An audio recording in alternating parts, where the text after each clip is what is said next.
The greatest reason for weakness of Iman is being detached from the book of Allah and the sunnah of His Prophet ﷺ. This is number one. This will kill you every single time. If you are detached from the book of Allah, meaning you don't read it, you don't ponder upon its meanings, you don't memorize it, you don't try to implement it in your life, then you cannot be wondering why your Iman is weak. Because you have no attachment to Allah. The Prophet ﷺ said, I leave behind me two things. If you hold to them, you will never go astray. The first of them is the book of Allah, which is like a rope. One end of it with Allah Azza wa Jal and the other end of it in your hands. If you let go of that rope, then you lose your connection with Allah Azza wa Jal. You have to continue to keep that connection with the book of Allah. The only way we know Allah is by that which He has revealed to us about Himself.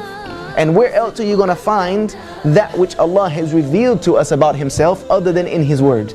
Other than in His Word. This is the words of Allah Azza wa Jal. This is as close as you're going to get to being near to Allah in this life, is through your connection to Allah through His book. Because even in our salah, people say, yeah, our salah is our connection with Allah. Is there any salah that is valid without the book of Allah in it? Is there any salah that is valid without the book of Allah being in it? So you can't tell me that salah is the only connection you have with Allah, because if you don't have the book, then you don't have the salah. So the book of Allah Azza wa Jal is the most important thing. It is primary.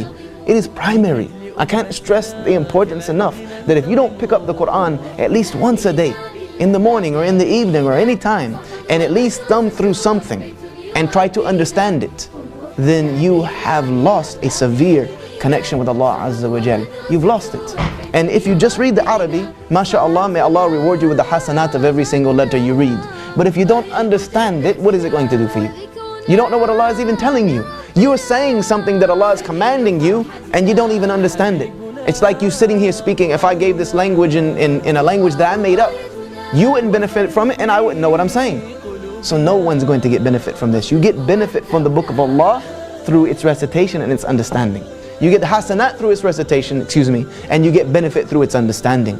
Allah says in Surah Al-Furqan, glory be to Him who has revealed this book unto His slave. For what reason? لِلْعَالَمِينَ نَظِيرًا, so that it can become to mankind a warning.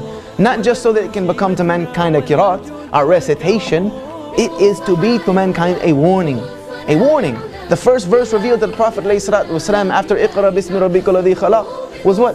Ya ayyuhal mudaththir, qum fa'andhir. Get up and go warn someone about me. The Quran is supposed to warn us. It's supposed to advise us. It's supposed to encourage us.